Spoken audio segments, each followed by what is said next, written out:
Perfect. So we'll just press, got it.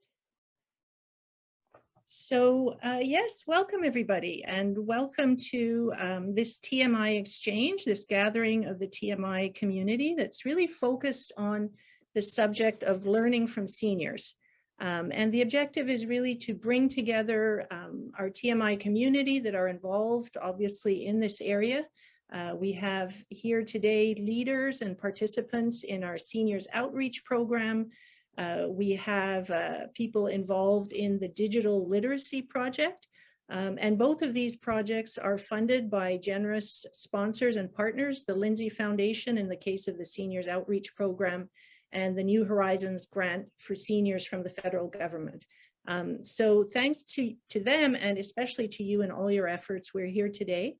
And the broad objective really, and especially in an evolving context, is to see what are the wants and needs of seniors in terms of learning, and maybe how have these changed with the things that are going on around us and all the new digital tools that we need to get to grips with. And so today we really want to hear from you. We want to hear from the leaders. We want to hear from the participants. Thank you to the participants who are here today, and see how we can help each other in this process. So again, thank you very much for being here. We're going to spend sort of the first half of the session listening to individuals involved in these programs, talking about their experiences, but then we really want to open it up and give everyone a chance to input to what they've heard and to maybe add to what they've heard as well. So without further ado, I'm going to hand over to Jennifer MacGregor, who's the coordinator of the Seniors Outreach Program that many of you know very well. And hey, Jennifer. Kick us off. So over to you, Jennifer. Thank you, Madeleine. Most of you are familiar, I think, with the Seniors Outreach Program, which has been going on for, I believe, 45 years, 1977. So if my math is correct, it's 45 years. It's somewhat unique in the city in that we take the program to the locations rather than the people to us. So that makes it rather unique. This year we have 12 locations, which is pretty good given COVID. And we're servicing about 150 participants in those groups. We've expanded to the Lower Laurentians, so we have a group in Gore in the Lower Laurentians, and the other off-island one is Hudson. As you probably know, we offer these courses in both community centres and senior residences, and we have representatives from, as participants from both, and leaders from both. So we'll have a good discussion on how similar and how not similar they are. The goals of the program, we have said, are to provide intellectual stimulation, to prevent loneliness and isolation in seniors, and to provide an accessible and affordable program. Hope that you will all agree we have managed to do that. As you can imagine, the last 2 years have been quite a challenge. When COVID hit, March 2020, right in the middle of sessions. So we abandoned the rest of that season, started up in fall of 2020, only on Zoom. And that was a challenge, but one that we overcame and had, in the high hundreds of participants, which was totally unexpected. And I must thank Zoe for her help in getting all those groups online that year. So from, oh, we're not doing it, to this year, many saying, can we just stay on Zoom, because I don't want to go out in the ice and I don't want to go out in the snow. So it's been a blessing in disguise, I would say. Now we're getting back to in-person meetings, but we still have to bear in mind the government restrictions, and in the residences their own restrictions. But I think when we get to the discussion, some of our leaders will talk about that because they have experienced going into the residences.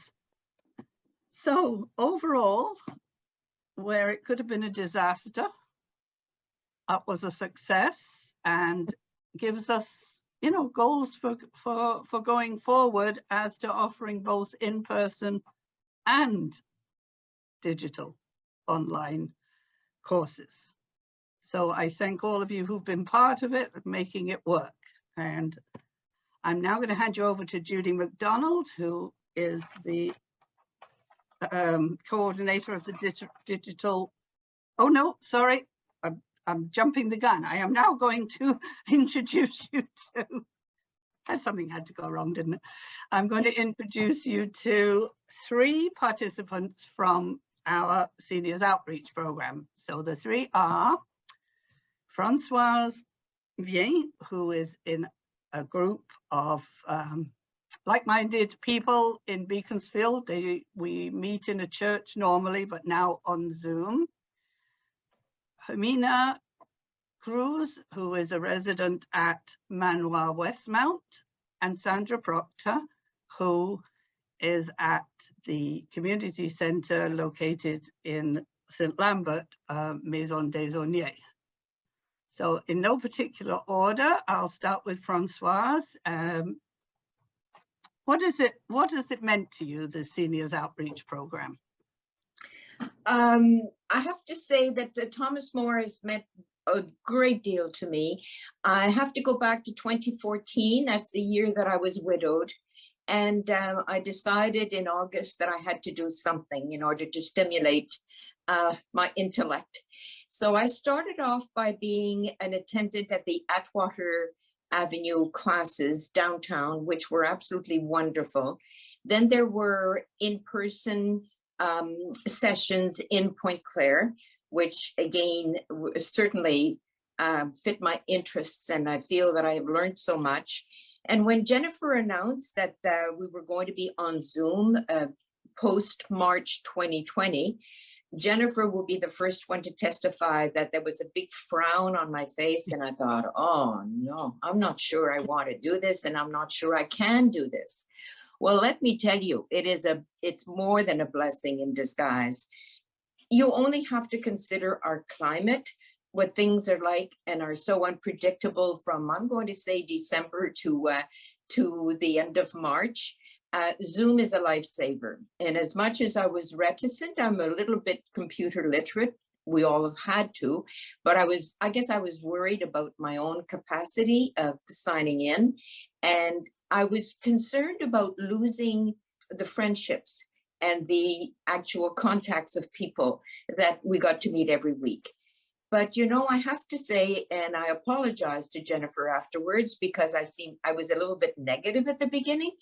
And I've learned that one should not judge unless one tries it.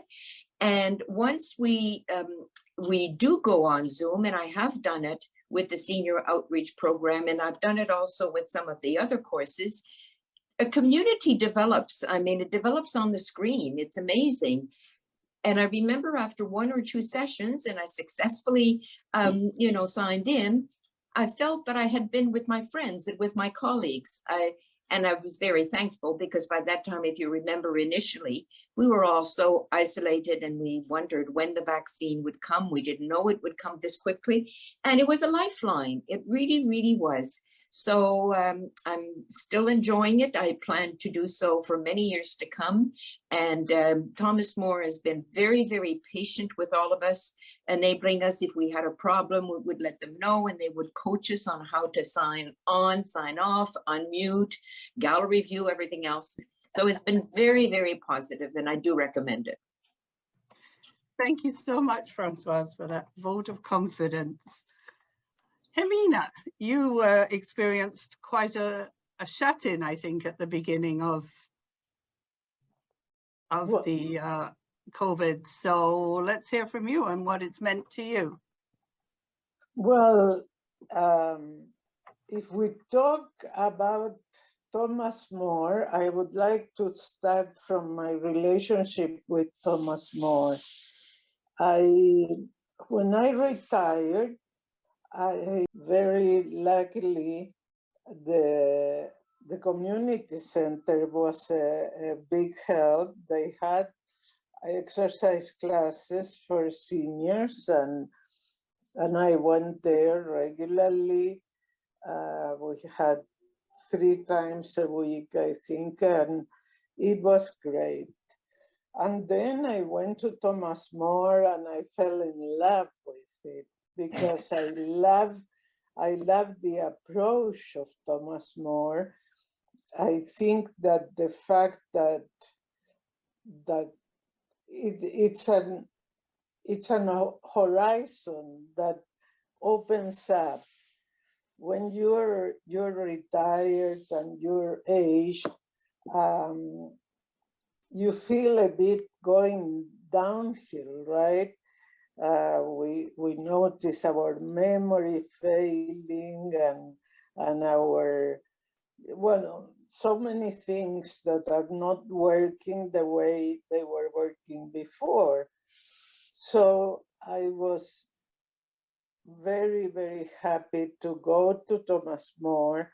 Actually, I made friends that I have been very close to them, and they, just the fact of going to Thomas More gave me the opportunity to have all these friends who were there for the same objective that I was. They wanted to be stimulated, they wanted to learn. So for me, Thomas More was like a salvation. You know, I really enjoyed it. I love the contact. I'm not a fan of Zoom, although I see all the advantages, especially during the winter months. But the fact to be in contact with people that you got gradually knowing better and better through the discussions, the conversations, that is fantastic. For me, it was really an opening of a window that I didn't know it existed. I didn't, you know, I wasn't expecting that. And I was so happy when this person recommended me Thomas More. And one point that I want to mention, because it was a bit of a shock to me, how little we know about aging. Mm. How it comes all of a sudden faster than we were hoping, and not knowing what to do, not knowing how to adjust to all these changes we are feeling and living. So I think that it would be very important for us, for older people, to have some knowledge of, to be trained, you know, when we are going to have a baby, we read and read and read, and we have lectures and things. I think that we should be prepared to become old, and how to become old. Well, Amina, can I just interrupt you there? I'm sorry, but we have to move on to others. But I really thank you for your insight into that. Welcome. And I'm very glad that we do offer at the manoir for those of you who were isolated for a long time. And we will have the opportunity to talk more in our final 45 minutes But I'm going to move on now to Sandra, who is at Maison des Aulniers on the South Shore. Basically, I'm seconding everything that Francoise said. When I retired, I didn't know what I was going to do to stimulate my mind. I was thrilled. I'd never heard of Thomas More. One of the instructors, actually in an exercise class at the Maison, suggested it. I joined in 2005. I've been with Irene now for 18 years. And I'm proud to say that I managed last night to find 13 of the topics that we touched on the 18 years. It's been amazing. I thoroughly enjoy the readings. I enjoy the discussions. I enjoy also the friendships that I made when we were in person. But I have been surprised how intimate actually Zoom is. I mean, like the others, I was horrified at the thought of it, but there's something about being close. I mean, as we're older, we don't see or hear as well.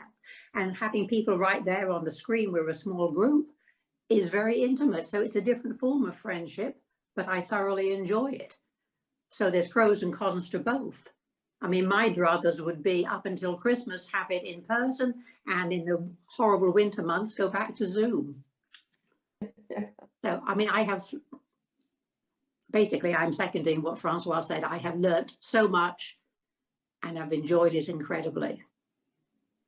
Thank you, Sandra. That is actually what we did in our Beaconsfield group, right, Francoise? We did fall in person and winter on Zoom. So bear it in mind, it's still a possibility going forward. Now I will hand you over to Judy Macdonald, who is the coordinator of the Digital Literacy Program. Judy. Thank you, Jennifer. So I'm pleased to introduce this project, which started a year ago and will be ending very soon, unfortunately, March 21st. After I speak, Laura Labrosse who's been our digital literacy instructor, will fill you in on some of the details about her training project. But I will give you a little bit of an overview of this program. So what was our goal? Our goal was to help seniors in residence build their computer skills so that they could connect online with activities, courses, family, friends. We worked in 2 residences, Selection Retraite Vista and Manoir Westmount. At first, we tried to attract seniors on Zoom, but this was already late in the spring of 2021. So either seniors had already learned to go on Zoom thanks to the Seniors Outreach Program, or Zoom fatigue was setting in, especially in the residences where people just really had a yearning to see people in person. So our first idea didn't work out so well. Next, we tried to reach seniors using the Chromebooks. It's a kind of a tablet as a way to connect online. We lent out these Chromebooks. Everybody followed the same sort of curriculum, although they were working individually. But what we soon found was that the Chromebooks were way too temperamental. If you just touched something by accident, there you got a whole new screen, and that was just really impossible. So we really were not meeting the needs of seniors. So what we had not done so far was to really listen to the people we wanted to help. We were making assumptions, and the assumptions so far had not worked out so well. So that was my very first lesson. Start listening to the people you want to work with. Then Laura, who we'd already hired to work on the Chromebook with residents, began to listen to the seniors and what they really wanted. And what they wanted was to work not on Chromebooks, but on their own tablets, computers, smartphones. And they wanted to resolve the many problems they were experiencing so they could get ahead and connect online in the way they wanted, whether through Facebook or and to find out things on YouTube, etc. So Laura so this was the format that we came up with. Laura would work individually as much as possible in person with the residents at their residences, and she would help them solve the problems that they themselves identified. And lo and behold, we had found our niche. And in fact, we don't know of another organization actually going into the residences. So that was the first lesson that I learned myself, that listening is the first step that you must undertake when you set out with a project. Obvious, but not so obvious. Then listening played another important role in the creation of this project. So my job was not to help people with technology. I need help with technology as a senior myself. But what I had to do was I interviewed everybody who wanted to get help. I sat down and interviewed. I ended up with more than 15 interviews. Some people are on a waiting list for us now.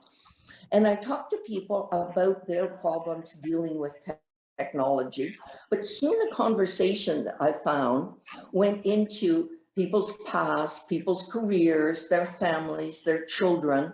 I learned about being 92 or 95 or 89, and I learned about the secrets of longevity, a very important lesson, and I have to share it with you. It seems like a sense of humor is absolutely essential. So I had a very privileged view of the lives of seniors through this project, and I'll be forever thankful for that. So I got to know a special group of seniors, and I learned a lot from them. So what did I learn? I learned, first of all, about resilience. So I'll tell you about one resident who was in one of the, I got to know. So this person started on the Chromebook and had lots of problems in the fall working on the Chromebook. She had many health issues. She ended up in the hospital, but she came back out of the hospital in January and started to work on her own computer with Laura. And I happened to meet her the other day in the residence. She was glowing with health at this point, and she informed me very proudly that now she could send and receive emails. And she was so thankful for Laura's patience because now she could do this. I also learned about determination. I'm going to tell you about another resident who I met. He was quite elderly, mid-90s. He wanted to learn how to use a computer more thoroughly so that he could send more letters to the government in complaint. Somebody asked me when I told them this story, what level of government, which government, I don't know, but he had his letters to write. So, but his son had for some reason taken away his computer 2 years previous. And so he wanted to learn to use the Chromebook so he could resume his letter writing. And this he tried valiantly to do, and even more valiantly, because of course we had a lockdown and this interrupted everything. But Laura devised telephone tutorials, and this person went and did a telephone tutorial to further his skills. And then finally now he has got a computer thanks to this project. And I believe he's on the cusp of sending off more letters to the government. And that is all through his determination. I also learned about, as I talked to people, about some of the challenges and successes they had had in their own lives. And this I found the most fascinating. One lady, for example, had grown up, or she was a young child in Poland when World War II broke out. Her family fled to, ironically now, Ukraine, and they had to keep moving to keep being hidden. The war ended, they went to a refugee camp. Eventually she came to Canada, and she told me, I asked her, well, did she start a career? And when she came to Canada, she said no. She had her children, and her children finally gave her the sense of belonging that she desperately needed. So that was one story I heard. Another story concerned a person who told me with great pride that she had been the first person on Montreal's executive committee with Jean Drapeau. And then she said, finally, though, I said, so what happened in the end? She said, well, finally her constituents had had enough of her. And so she got voted out. So that ended that part of her career, but she went on to other things. But she told me this story with such laughter. And this is what I learned. I've learned several things from this. People were really proud of their long lives and of their successes. And also I learned people really love to laugh, and many people shared their laughter with me, and we ended up these talks with laughing. And I guess my final point is that I grew really close to some people as they shared with me their problems with technology. So one person told me, she complained that the stupid screen was always changing on her. Just when she got used to one screen, it would change to something else. I could identify with that. Then the other thing that somebody else told me was, oh, she had so many emails, thousands of emails. And how the heck do you get rid of a whole lot of emails at once? And so I had to confess I'd had that problem of many emails. I had taught myself how to get rid of masses of emails all at once, but then I had to also confess that I'd forgotten now how to do it. And I know you push one thing and hold something, but I couldn't remember quite what. So my point is that through these discussions and listening to people, I was able to, I think, really connect with them. And we shared really the communality of our experience. So I think that is very important. We're all in this together. So this project, this digital literacy project, for me, underlined the importance of when working with seniors, and indeed with any group of people, the importance of listening and fully acknowledging the people you are working with for who they are and not for whom we might assume them to be. So that's a little bit of what I wanted to share about this project. And now I'm going to call on this wonderful literacy digital instructor whom Zoe and Joseph happened to find. So Laura, I'm going to call on you to continue with what you've been doing. Thank you, Judy. It's a pleasure. Hello to everybody. Some very familiar faces, some very dear faces, and it's a joy for me to share what my students taught me.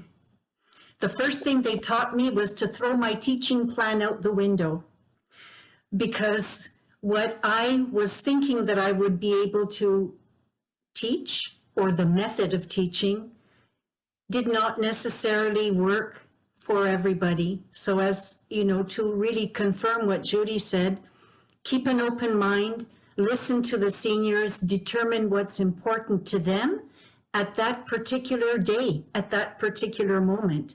It could be sending, receiving, deleting emails, finding where that email that I'm sure I have in draft disappeared, and why did it disappear? Recognizing icons, understanding their own devices, learning how to adjust the volume when you're watching a Netflix film or a YouTube video. That was important at that time, and if we could resolve that, things went easier for the rest of the session. So focusing on helping someone to resolve their current technical issues, the reward is a gradual increase in the person's self-confidence and self-reliance. The other thing, as our seniors and everyone here has mentioned already, health issues are a reality. So memory loss, physical dexterity, diminished vision or diminished hearing reduces also a person's stamina and level of energy for learning. It impedes often our ability to learn or our ability to retain what we learn. So patience, compassion, and a flexible attitude makes the sessions more pleasurable and hopefully worth repeating. Be patient is the third. Repetition is reinforcement. Frequent reviews of what we already know helps to strengthen a person's confidence.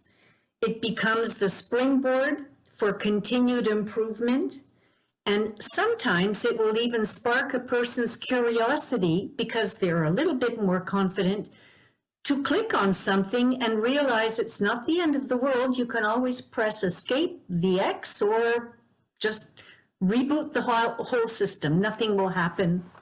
It's all for the good.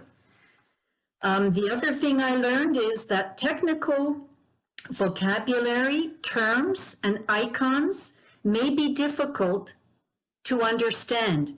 If you're an older senior and this is relatively new, the current technical language also develops. So using analogies to real life situations may sometimes help. In other words, creating an account or signing into an account. If we can compare it to perhaps our own bank accounts, if we have more than one credit card, that the password is not usually the same from one account to another. Icons that are intended to identify an app more easily may not be that clear to an older learner. For example, on Zoom, we have the stop video and start video icon, which I used to refer to as the camera. To some people, that doesn't look like a camera. One of my learners said to me, it looks like a hot water bottle turned on its side. It's okay. What we identify, what we see is not necessarily what our student sees. So we have to adapt to that. And from now on, with that particular student, it will be the hot water bottle. But the function will be to either stop or start the recording of the camera. So searching for ways of explaining concepts that relate to the senior's experience outside of the technical realm can help. The other thing I learned was have fun learning together. Throughout my experience, we dealt with iPads, laptops, smartphones, Androids, flip phones. The variety of devices were endless. Their age of the device also varied. Learning how to successfully navigate the different platforms was often a journey that we took together. We tapped and clicked on arrows, chevrons, icons to uncover the secret of their functions. And when we were successful, victory was a mutual, enjoyable learning experience and helped us together to demystify the digital world. And the halls at Manoir Westmount and the halls at Vista must have heard through the walls, "Yippee! We did it!" Because we were just taking delight. So having fun was a good thing. And second to last, change is inevitable and manageable. So the sessions help students to realize that updates to their operating systems and applications were frequent, necessary, and inevitable. And even though the newly improved versions may at first be unsettling, as Judy mentioned, even bewildering, because the home screen changed, the apps have been grouped into clusters, the frames have become single or double or even sometimes triple. It doesn't matter. Go with the flow, and you do have the ability and the resilience to adapt as long as you have regular help. And that's my conclusion. The need exists, especially for the older seniors who have not had an opportunity to progress with the advancement of technologies. So in November last year, we had 4 participants at Vista. The group eventually grew to 7, with levels of experience ranging from beginner to intermediate. In early February, 7 additional residents joined us from Manoir Westmount, for a total of 14. And even though the project is drawing to a close, more people are eager to be added to the waiting list. So again, if there's any message out there to be given, just as we offer exercise classes for our bodies, I don't see why we can't have regular digital classes for our digital brains or abilities.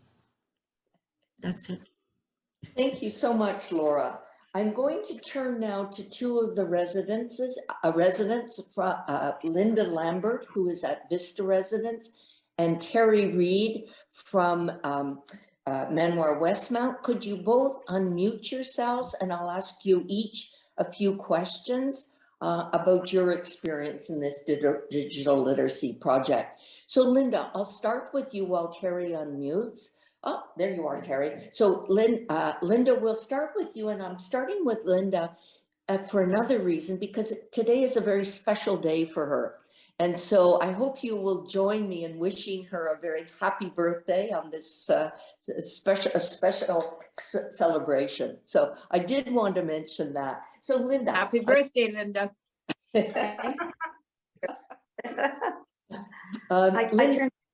I turned 3/4 of a century today.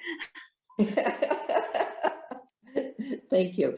So Linda, why did you sign up to work with Laura?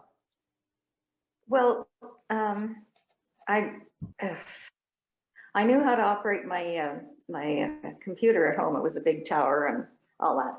And but this on the iPad or the iPhone, I wasn't as familiar, and I needed to learn about Zoom. And I already was taking the Thomas More classes, the reading classes, like what Arts in Canada and things like that. And so I was assigned to Laura, and thank heavens, because she's absolutely amazing. And she even taught me how to put the background in behind my head, which I love. That was one of those Yahoo moments. Yes.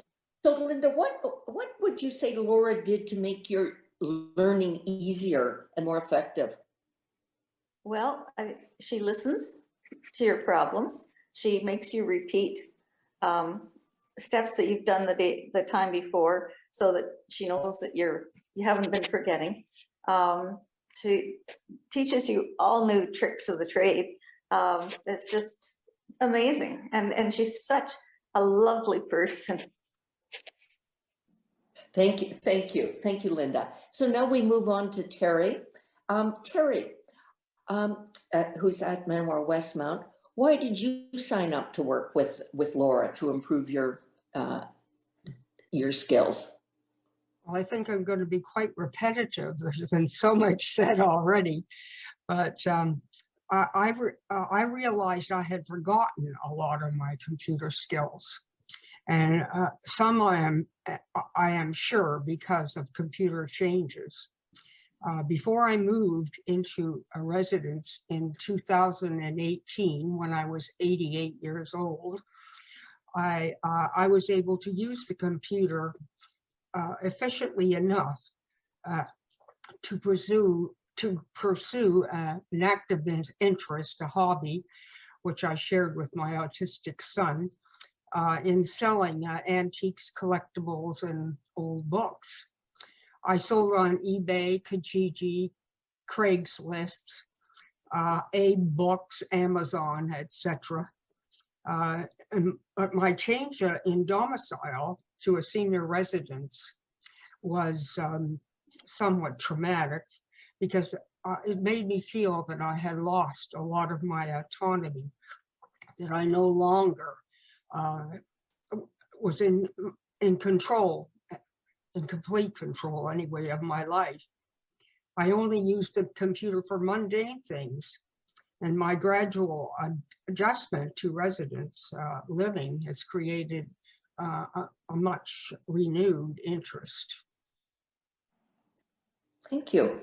And so how did this, well, let's go on to the question that I had asked Linda. What did Laura do to make your learning easier and more effective? Laura has a very warm and caring personality and patience galore. She doesn't expect you necessarily to be a fast learner, and she's constantly reassuring you. She carefully and patiently goes through the steps until one understands, and always seems to enjoy watching you discover and succeed. Laura helped me locate my lost documents, and open a new file. I'd lost my files too, because we to hold photos of a great grandchild that I was being sent in emails, and there they would sit until they were lost. So Laura also did Zoom classes, and then I joined a Zoom group, so I was repeating things, which was extremely helpful. And I explained to Laura that I used to use Microsoft Word, which I'd also lost, and which she found it and made my life much more enjoyable, because it gave me so much pleasure scribbling on it and changing things and copying them to emails. And I also learned a lot about deleting downloads and my recycling file to free up space on my computer, because I had so much junk on it by that point that I'm surprised it didn't stop long ago. And to sum it up, Laura has a unique repertoire of social and technical skills to teach the use of the computer. Thank you so much, Terry, and thank you, Linda. You're both great. And now I'm going to turn over to Madeleine for general discussion. And we hope to hear from many of you now who haven't yet had a chance to speak. So Madeleine. Well, thanks, Judy, and thank you to everybody. I mean, I've been sitting here listening, and I'm trying to think, gosh, how do you even sort of do a little summary and move it into a general discussion, which is what we'd like to do.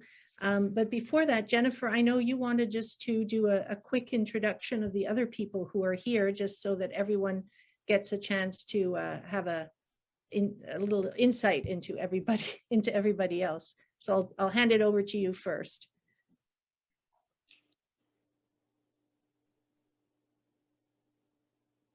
See, I forget to unmute. We have here several leaders, both from the regular Thomas More program and the seniors, and many of whom actually do both. In fact, most who do both. But before that, we have Wilma Brown, who is involved with Judy in the digital literacy program. And then I'll just sort of, in no particular order, we have Linda Benguigui, who is a leader and designer at Thomas More, but has shown a real interest in getting involved in the seniors. So I'm hoping this will have encouraged her some more. Shall I introduce the staff at the same time, Madeleine? Yes, please do. Okay. Joseph Vietri, who is our academic, help me. Manager of Academic Affairs. Manager of Academic Affairs. Sarah Pistolesi, who again leads at Thomas More and at Manoir Westmount. So she's familiar with, I guess, a couple of our participants. Bob Enright, who also is at Manoir Westmount and has been a long time leader at Thomas More as well. Sharon Poisson, who is at we'll come back to you in a minute, Bob. Just give us a minute. Sharon Poisson, who was the leader at Place Kensington. Zoe Shore, who many of you I'm sure have come across while we've been Zooming, is, help me again, Madeleine. Administrative Services Coordinator. Thank you. I don't want to get it wrong. Among other tasks, and a course leader, as is Joseph. Yes, and yes, very much so. And soon to be designer, I think, Zoe. Yeah. Anne Fitzpatrick, a long time member, designer, and leader at Thomas More. I don't know how long, but when we get to the discussion phase, Anne, let us know.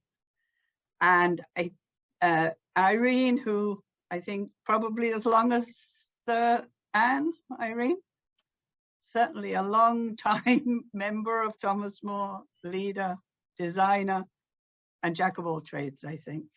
Mm. And finally, Murray, who is neither speaking nor being seen, but he will send us a note. He is again a leader at Thomas More, Murray Sugar, and leads the seniors group in a community centre, Dawson Boys and Girls Club in Verdun. And if I've left anyone out, raise your hand. Back to you, Madeleine. Okay, well, so I thought, as I said, that I've heard so much, but just in terms of some of the key things that that came out on my end, first of all, from Françoise and Zamina and Sandra and Linda and Terry, the value of the Thomas More outreach program and the digital literacy in providing intellectual stimulation and friendships was extremely important. And there's a little bit of a mixed pros and cons with respect to what you get in person versus what you get in Zoom.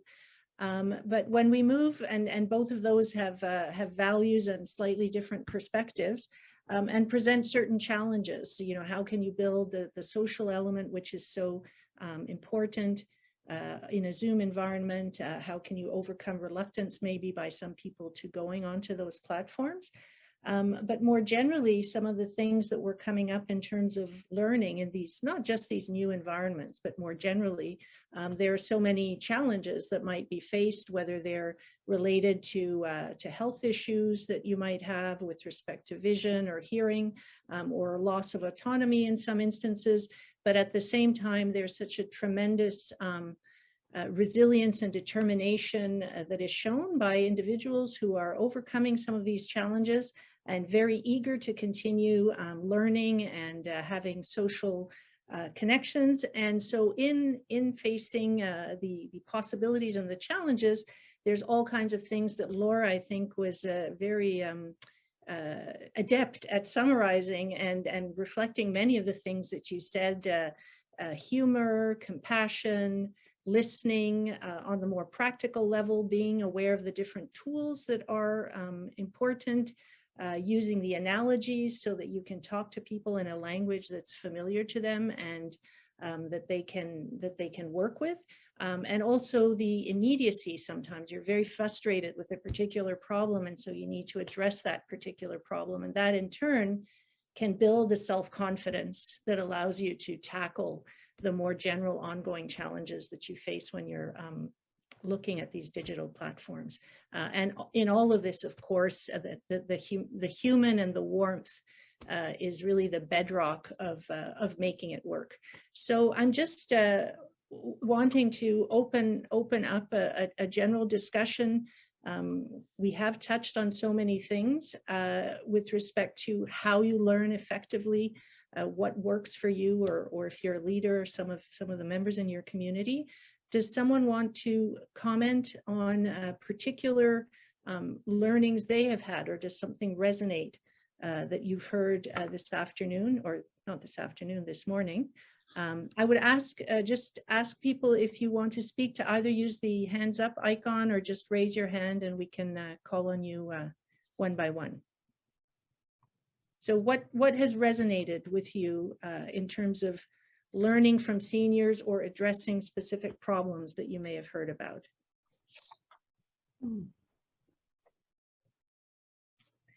Yes, Sarah.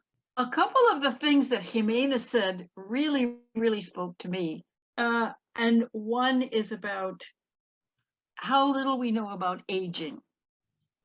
Because one of the things I've noticed in leading at the seniors residence is, well, I say to myself, well, I'm going to the seniors residence, but the people in my class are not very much older than me. And I realize I have not thought very much about aging because I turned 75 in February. And my class members, if they're 85 or 90, they're not that much older than I am. And how will I feel? And how will I keep my sense of humor? And how will I be resilient? So I've learned a lot from the seniors already. I mean, the more seniors. I've learned a lot, and I realize that I have some problems that you talked about today in keeping up my resilience, especially in the last 2 years, but I think everybody has had problems with that in the last 2 years. And my determination to be as useful and as happy as I can as I go from being a middle senior to a senior. And I think that Jimena is absolutely right. She made an excellent point about that. I don't know so much about aging, and I need to know more, even to help my seniors group more. And the other thing is that there are different things to recommend Zoom in the seniors classes, and one of them is hearing. Because when we meet in person, it's difficult to keep the discussion going. When we have to pass around the microphone, it's very hard, especially now when we're supposed to sanitize the microphone every time we pass it to another person, and that's very hard. So in that case, Zoom is actually easier. But on the other hand, the feeling of being together with a group of people in the same room is also very important. One of the first classes that we're back in person at Manoir Westmount, but one of the most intense discussions we had was on one of those first meetings when people actually shared how they felt being practically prisoners in their own rooms, and that got very intense and very emotional. And it was sort of off the topic of our discussion for that day, but I think there has to be space for that, space for the emotional reactions that people are having to what's going on with them at the moment. Okay, thanks. Thank you very much. So yes, the challenges of aging and what it means, and giving people the space to express their emotions, especially as we're coming back into, again, transitioning into a new mode.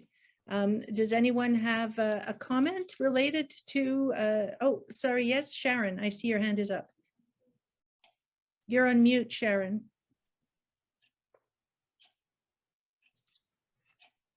Okay. Yep. Am I still? I'm sorry, I was talking away and I didn't realize that that someone else was talking at the same time. So I missed my sound was off, so I missed what was discussed. But one of the things I wanted to bring up, which is off topic maybe, is that I'd like to know if I can get on the waiting list to get some digital training with Laura. One of the things I don't know if it was already mentioned, because as I said, my audio was off, was my personal experience for the going on to Zoom with the seniors in Place Kensington. There was a very strong stubbornness of not wanting to have to do the Zoom. They accepted doing it the first time around, and then eventually we were able to get in person, and then they weren't happy even with the conditions of having to wear the mask and do the classes. And this time around they we had to do it back on Zoom because the staff started getting sick and they just didn't want to do the Zoom. So part of that is to learn how to try and get some of the seniors to be more flexible. And that I don't know if that's our job or if it's more the job of the people in the centers that are actually giving that are actually coordinating the activities for the seniors. But that was one of the things I found difficult with the Zoom. They just didn't want to do it. Mm-hmm. Well, thank you, Sharon. And I know Jennifer has talked about this, and I think in general, in so many environments, we'll be trying to balance the people who prefer to be on Zoom versus the ones that don't, and the back and forth and what the options are. Yeah. Françoise, you have your hand up? Yes, I did. I really want to commend Amina because for her resilience and also for bringing up how little we know about aging. I'm 84. And I've had a very good conversation with my 3 children because I think that one of the difficulties is that as we age, people have a tendency to get closer to us, talk louder, wanting to hold our hand. And the topic of infantilism for me is very, very important.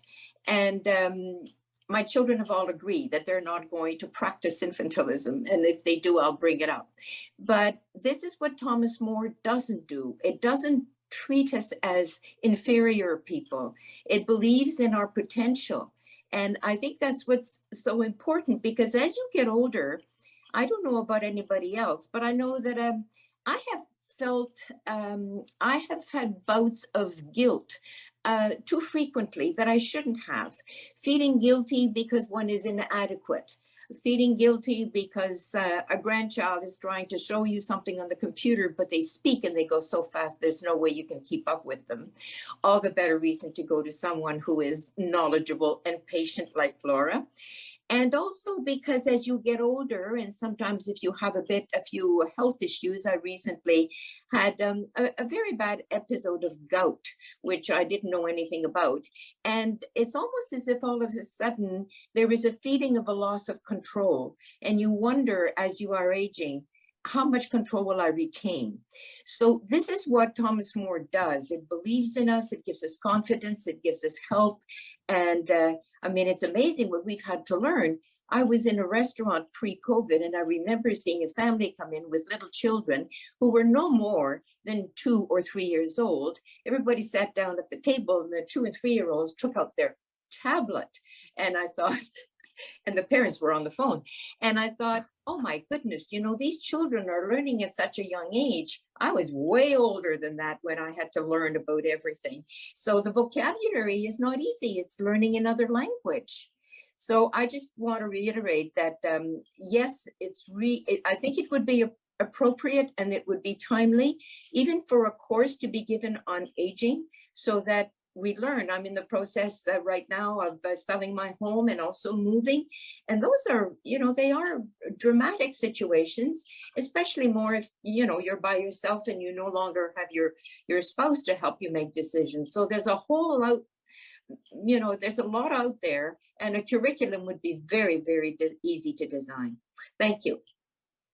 Thank you very much, Françoise. And you talked about this feeling of vulnerability that can be part and parcel, but not wanting that to be suddenly attached to people treating you, you know, in an infantile way. I think, Terry, you had also referred to your sense of loss of some autonomy when you moved into the residence. And Laura, you when you were giving us some of your learnings, again, you were talking about the use of analogies and humor and patience in helping people to get to grips with all these new changes.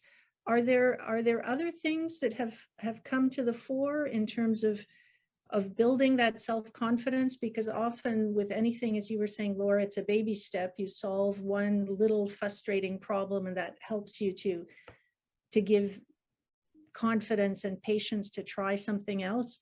Are there particular things that those among you who've either experienced those frustrations or helped someone with them can pinpoint that has worked specifically?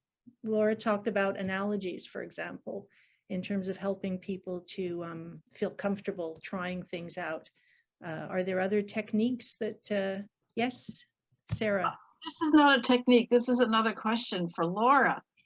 I find as I get older that I have less patience. Unfortunately, that means I have less patience with others as well as less patience with myself. How do you promote the feeling of patience in your students? One of the ways that I approach it, and again, every person is different, so it depends on their personality, it depends on our relationship of trust with one another. But basically, when I see someone is frustrated with whatever it is they're attempting, I just say, I say, when all else fails, press the escape button, close everything up, and let's start again. And normally that does help to sort of reset the way that we would with our devices. That's one way. Another way would be to say, is to ask a bit about inquiring if it's not easily evident why the person is feeling impatient. It could have nothing to do with the session. It could just be with their physical, how they feel on that particular day. So again, what I would turn to is something that gives them pleasure. I was giving Judy an example, and I'm sure we all do it. These are exercises, but one of my students is just learning how to manipulate a wireless mouse. So her dexterity is, she's older, her dexterity is limited. And of course, her laptop is super sensitive to as is the mouse. So the moment she finds an area to click with her mouse, to point, the slightest movement of the mouse will send the cursor off limits. So she would become frustrated. And I asked her what she enjoyed doing. What were some of the pastimes that she enjoyed? One of them happened to be crosswords. So we went online, we found crosswords that were like quite large, not many words, but large in terms of the visual of the crossword. And we practiced putting the mouse pointer in the center of the square. And gradually she became more interested in solving the crossword than worried about her pointer. And her skills slowly are improving. We also enlarged her pointer, etc. All of these small increments in confidence are making her want to learn more. And that was the goal, really. So those are some of the approaches. Figure out, is it the process of learning something, or is it maybe their physical state of being at that particular day? And again, if all else fails, shut the darn thing down and let's start over again. Judy, thank you. Yes, I'd like to address also Sarah's query about patience. I think what helped me a little bit with this project was really getting to know the different people I was working with. And then I found that I was, I stopped seeing people as presenting problems to me, but I saw people as full individuals with complex lives. And then I slowed down and I thought, let's work together on that problem. So I know leaders have a hard, the time is limited and you don't have the, it's not part of your job to have all these interviews that I had. But and I'm sure, Sarah, you have realized this too, that the more you can get to know people as individuals, then the more patience you gain. Thank you. Thank you, Judy. And I think you touched upon something that is important, because Laura, some of these wonderful tips that you're giving us, and I also like the link you made with finding something pleasurable. It's a bit like exercise. You know, if you find something that you enjoy doing, then you're much more likely to do it. So I guess the same applies to learning. I'm wondering what your thoughts would be on some of these same problems that people might face when you're in a group setting, and when you don't necessarily have that ability maybe to go into as much one-on-one with someone. If you're in a group setting with a lot of people on Zoom, I know you've helped general classes as well. Do you have some tips or thoughts in that area? Or as a participant maybe in Zoom, you know, are there particular things that have come up that maybe you'd like to see if anyone has any help with? That is a little bit more difficult, I find, when we are a group, because we are sort of, like you were mentioning, limited by time, and you don't want to stop the flow of whatever the meeting purpose is. So we experience this in this Zoom just as it starts. Some people were having a bit of difficulty getting their video started, others finding the microphone, etc. So I enjoyed observing the community throwing out the tips, saying, you know, go to gallery view, you know, you're muted, turn on your mic, etc. Those are the only things that I can suggest. However, address to the person, if you want to meet and we will practice together, let's do that. And then hopefully that will help to resolve the things that you're sort of hesitating from doing. Right. But unfortunately, apart from that, in a group setting, unless you just mute yourself and ask the person to give you a phone call, and they can, you know, mute themselves and their camera and speak to them on the phone and sort of help to resolve what they may be having problems with. They might even not be, anyways, so I will stop, but that's where I would go. I'd go to my neighbors and say, help me help them. Okay, thank you. Thank you. I had, oh, yes, Sharon. Yeah, I find that actually co-leading the seniors group has given me more patience, because I have a pretty impatient group. So I figure somebody has to be the adult in the room and just try and tone things down a little bit, and to kind of that person a chance to have the respect to let them have their say, or the one who's having trouble reading for others to be patient, to if they want to read, to let them, you know, go at a slower level.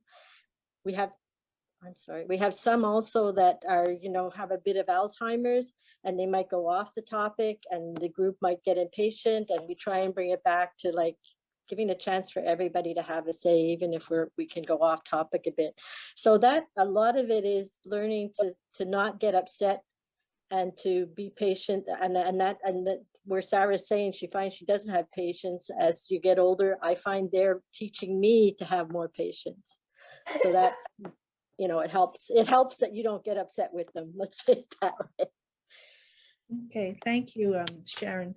I have a question that was touching upon something that Françoise, I think it was you that mentioned that you found that indeed on Zoom, well, one of the things that you enjoyed about Thomas More was the sociability and so on, and that you find that even on Zoom, you are able to develop these friendships. And I'm wondering, perhaps for people who may be more reluctant or reticent because they feel those friendships aren't there, are there ways of encouraging friendships on Zoom? Again, these courses provide such a rich social experience to people. So what would you say to someone that feels, no, you know, I don't want to go on Zoom because it's not going to be social, and are there things that can help on a Zoom experience in terms of the sociability of it? I'm putting you a little on the spot, sorry. No, that's okay. I think I guess I'm very prejudiced because I had the opportunity of knowing a number of the people before, so that when we got on Zoom, I was getting back to my friends. But I did take a course where I knew almost no one. So it took me a little bit longer. I think I don't want to put the responsibility on the leader, but it is really an opportunity for the leader. If somebody new is joining the group or somebody is not speaking as much, just to solicit their participation, or perhaps go to somebody that they're very familiar with and then they will share something. So it's all about the sharing, really. But it does happen on Zoom. You do get to have your Zoom friends, if I can say that. It can happen. Well, Jennifer's here, so you know, she'll be getting the praises. But recently, I was the new person into a group that I joined for senior outreach, and they made me feel so comfortable.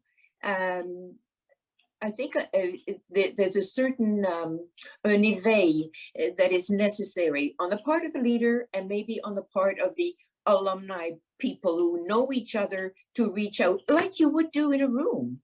If somebody is new, you would reach out to them. So you do that, but it takes a lot of attention. And I certainly do not know what Laura's background is because I've never met her. But I'm ready to give her a doctorate in psychology because she, you know, the hot water bottle really did it for me. So I think in Zoom, whoever is leading. I know that leaders have had some training, so maybe that's what it is. It's trying to solicit the cooperation of everyone, maybe not the first session because you're pretty shy, getting people to interact, and Zoom friendships are possible. Great, thank you. Yes, Jennifer.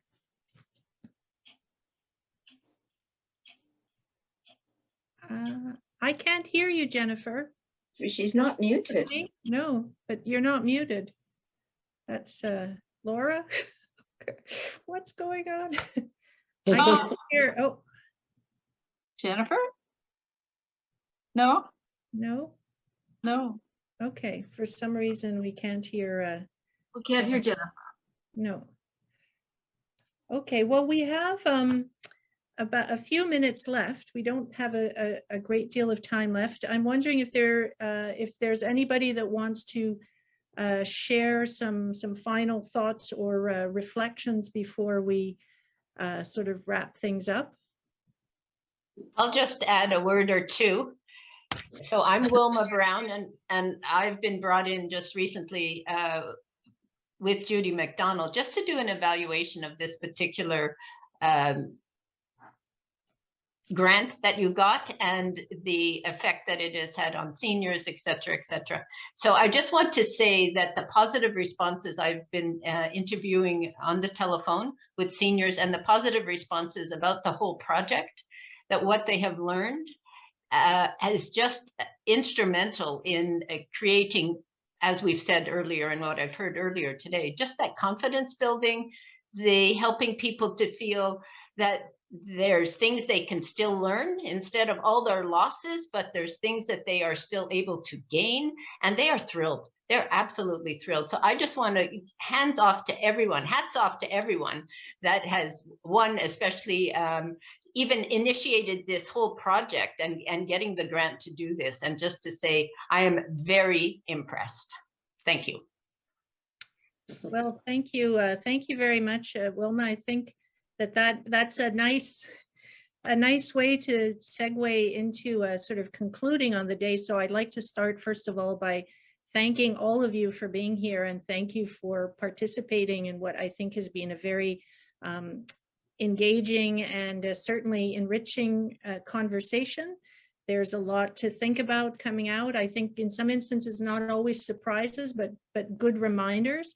But the value of this learning and the social inclusion that it provides. And as you were saying, Wilma, the opportunities to learn are there. And when we're looking at the challenges of some of these evolving contexts, There are different strategies that can be put in place.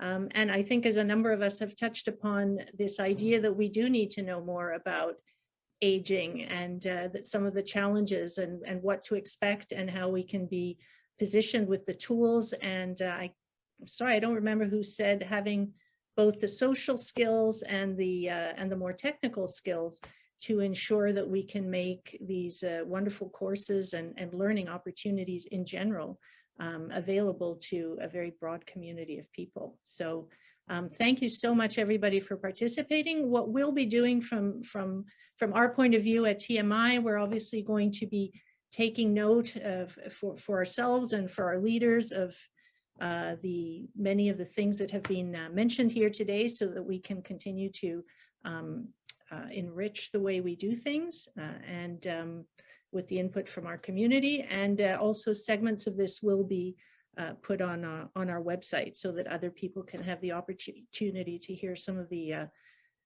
very insightful, interesting things that we've shared here today. So thank you very much, everybody. I hope you have a great day and a wonderful weekend, and that we'll see you again. Thank you.